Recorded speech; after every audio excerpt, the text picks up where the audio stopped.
Hello, friends. Thank you for joining me for another bonus episode in this series in which I'm sharing our family's experiences in the last year of our daughter Hannah's life, which spanned from February 2008 through February 2009. My desire is to process through the events of those 12 months with the perspective that 16 years has brought, and to point people to hope in Jesus along the way. I'm grateful you've joined me. This is bonus episode number 26, a series of Tremors, March 11, 2008. On the 11th of March, we found ourselves still processing the appointment we'd had with Hannah's radiation oncologist the day before. Just a few of my thoughts from the perspective of 16 years later. I cannot imagine what it would be like to lose a child suddenly in some sort of tragic accident. Through our involvement with the While We're Waiting ministry, we've encountered so many parents who have lost children in a single moment in time. A lightning strike, a drowning, a car accident, a heart attack, an overdose, a suicide.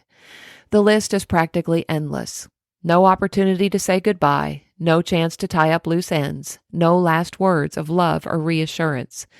Just an incredible, earth-shattering shock when one you love so much is suddenly gone from your life. I must say that I am grateful that God did not call me to walk that road. It seems to me that losing a child to cancer or another type of illness or disease must be a very different experience. Rather than one enormous earthquake, cancer consists of a series of tremors of different intensities.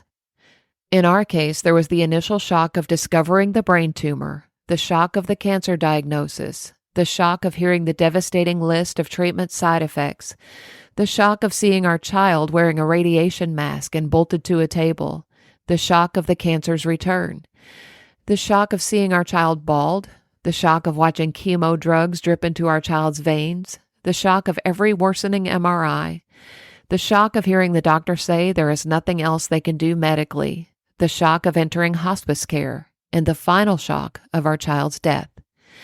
Even though you reach a point where death is expected without a miraculous intervention from God, there is still a period of shock afterwards.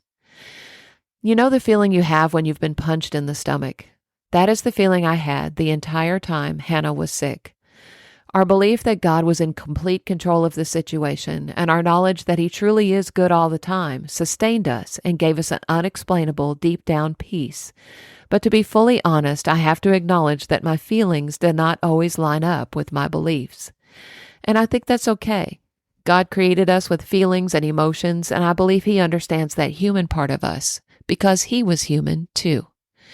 1 Peter 2:21 says, "For to this you have been called, because Christ also suffered for you, leaving you an example, so that you might follow in His steps."